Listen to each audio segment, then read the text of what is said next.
Baik, assalamualaikum warahmatullahi wabarakatuh. Ketemu lagi dengan saya Pak Roes di channel Project Kewarganegaraan. Nah teman-teman, di video kali ini saya akan melanjutkan BIMTEK seri panduan pembelajaran di masa pandemi COVID-19, yaitu pembelajaran tatap muka secara terbatas. Video saya yang sebelumnya mengenai pengantar BIMTEK, kemudian mengenai konsep pembelajaran sampai kerangka dasar, nanti bisa teman-teman lihat, linknya akan saya taruh di deskripsi video ini. Untuk video ini yang akan saya bahas adalah mengenai prinsip dan strategi pembelajaran pada tahun ajaran 2021 dan 2022 untuk guru. Nanti kita akan mendapatkan beberapa panduan dan materi. Seperti biasa di akhir selalu ada kuis. Baik teman-teman, langsung aja kita mulai dari konsep pengelolaan pembelajaran.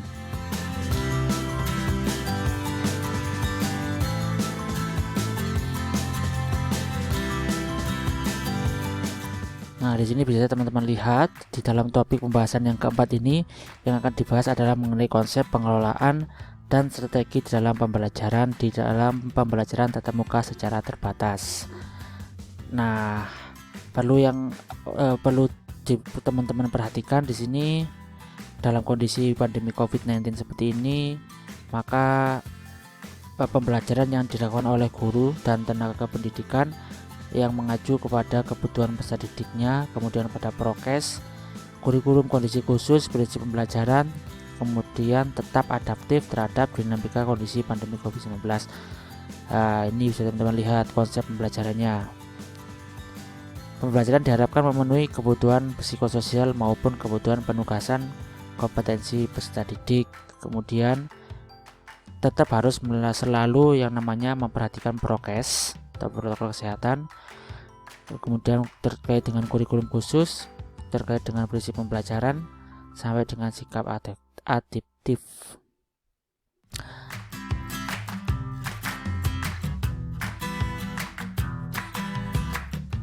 Nah, yang selanjutnya adalah prinsip yang perlu menjadi landasan pembelajaran di tahun ajaran ini, yaitu siklus pembelajaran. Ini bisa kita lihat teman-teman ya, siklus pembelajarannya. Ada kurikulum dan pembelajaran, harus memperhatikan tujuan pembelajaran tersebut, kemudian pembelajaran, proses pembelajaran, sampai dengan proses asesmennya. Nah, yang lain-lain, prinsip-prinsip pembelajaran, kemudian prinsipnya terkait dengan asesmen, nanti ini juga bisa teman-teman pelajari sendiri ya teman-teman. Oke, kita lanjut. Pilihan strategi pembelajaran. Kita coba cermati poster berikut. Apakah semua orang tua setuju mengirim anak mengikuti pembelajaran tatap muka terbatas? Kalau jawabannya iya, maka harus ada pengelolaan dan jadwal pembelajaran campuran di satuan pendidikan. Kemudian harus ada rencana dan jadwal pembelajaran campur di kelas atau di dalam sebuah mata pelajaran. Kalau misalkan orang tuanya nggak setuju atau tidak, maka harus ada pengelolaan dan jadwal campuran dan pembelajaran jarak jauh di satuan pendidikan. Dan juga harus ada rencana dan jadwal pembelajaran campuran dan pembelajaran jarak jauh di kelas atau di dalam setiap mata pelajaran. Nah, pada dasarnya pembelajaran di masa pandemi COVID-19 ini melibatkan dua strategi pembelajaran, yaitu pembelajaran campuran. Pembelajaran ini menggabungkan tatap muka terbatas dan pembelajaran jarak jauh.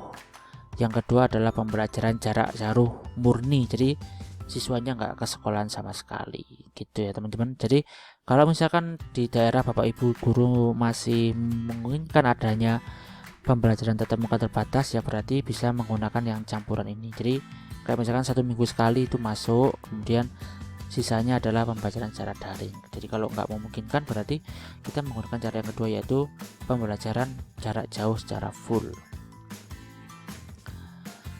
Nah, ini adalah rekomendasi metode pembelajaran tatap muka terbatas. Yang pertama adalah praktik. Tentunya ini lebih mengarah kepada sekolah-sekolah SMK. Kemudian ada diskusi, ada refleksi, dan umpan balik ya. Ini adalah rekomendasi metode pembelajaran jarak jauh. Ada pembelajaran mandiri, observasi, wawancara, dan lain-lain.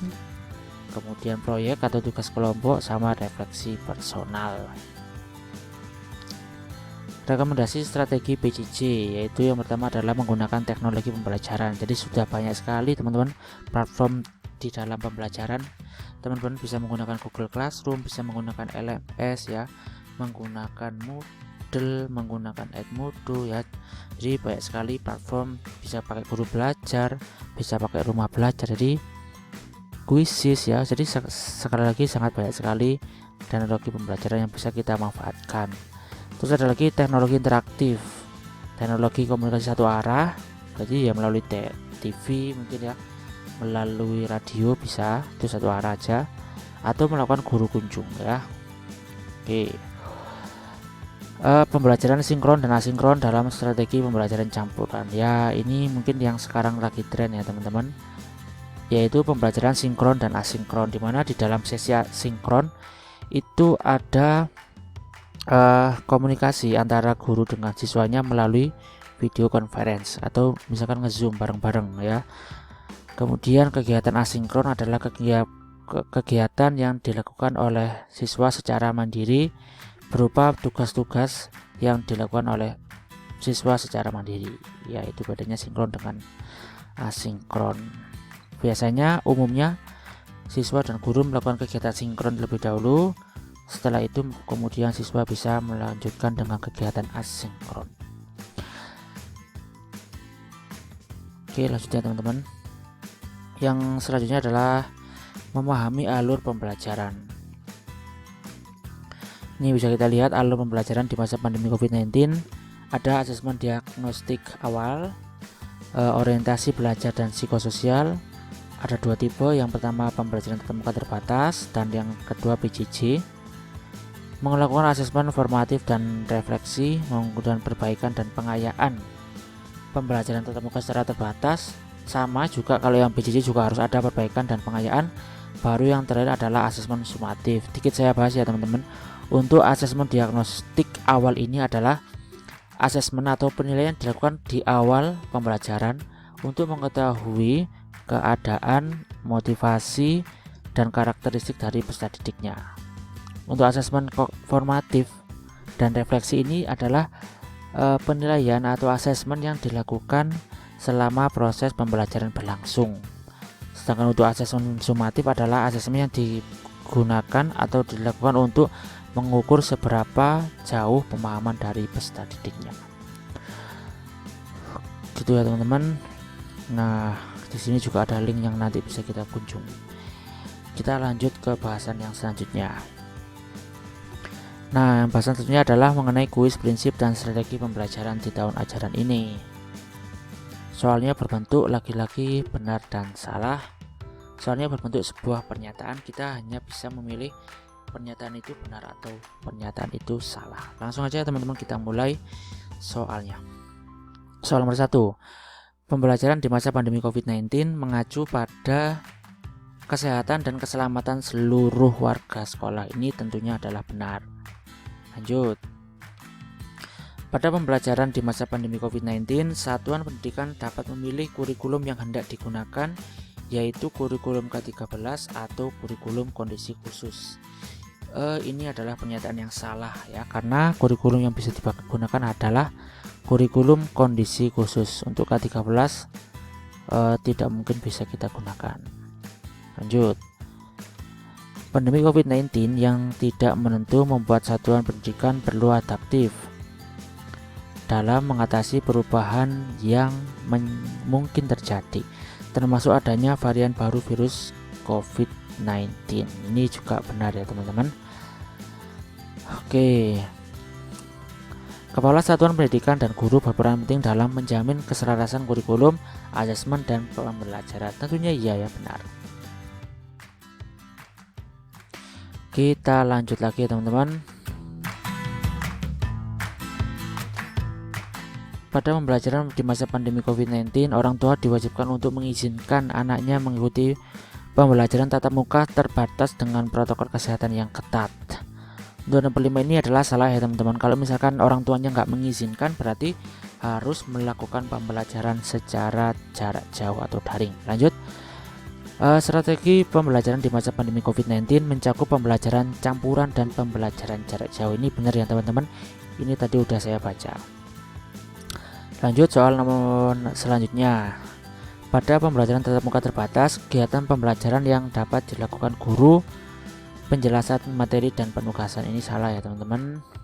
Lanjut, pada pembelajaran campuran, guru akan kesulitan jika peserta didik tidak memiliki fasilitas teknologi yang menunjang pembelajaran.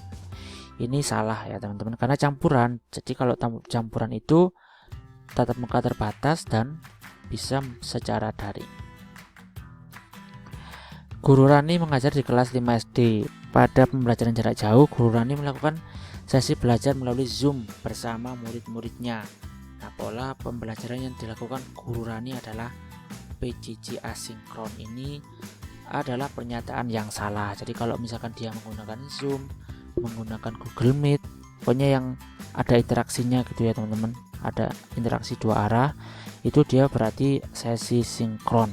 Kalau asinkron itu peserta didiknya mengerjakan tugas secara mandiri. Kita lanjut. Langkah pertama yang dilakukan oleh guru dalam merancang pembelajaran di masa pandemi COVID-19 ialah melakukan asesmen diagnostik dan orientasi kesiapan belajar serta psikososial peserta didik. Ini benar ya teman-teman. Oke, sepertinya udah selesai, kita finish kuisnya dan kita tunggu hasilnya. Oke teman-teman, bisa kita lihat di sini dari 10 soal kita bisa menyelesaikan semuanya dan sudah mendapatkan nilai 100. Kita bisa lanjut ke tahapan yang selanjutnya. Nah, seperti biasa di tahapan setelah mengerjakan kuis ada refleksi. Di dalam topik 3 ini kita udah menyelesaikannya dan selalu ada sebuah pertanyaan refleksi. Coba kita lihat. Oke.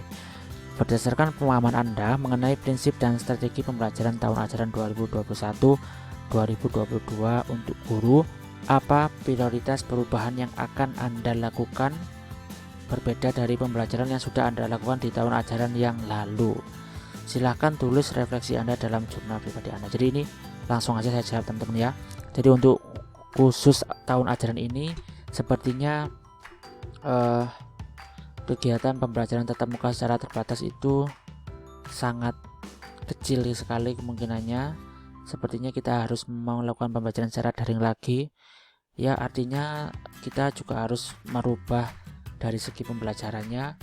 Melakukan kegiatan sinkron dan asinkron adalah sebuah tantangan bagi kami untuk bisa mewujudkannya. Nah, itu adalah refleksi dari saya teman-teman. Untuk yang selanjutnya, topik rancangan belajar kelas atau mata pelajaran akan saya bahas di video saya yang selanjutnya. Oke, jadi satu video akan khusus saya bahas mengenai satu topik. Oke, gitu aja ya teman-teman. Terima kasih telah menonton video ini. Jangan lupa untuk di like, komen, dan di share biar semakin banyak yang tahu mengenai video ini. Terima kasih telah menonton video ini.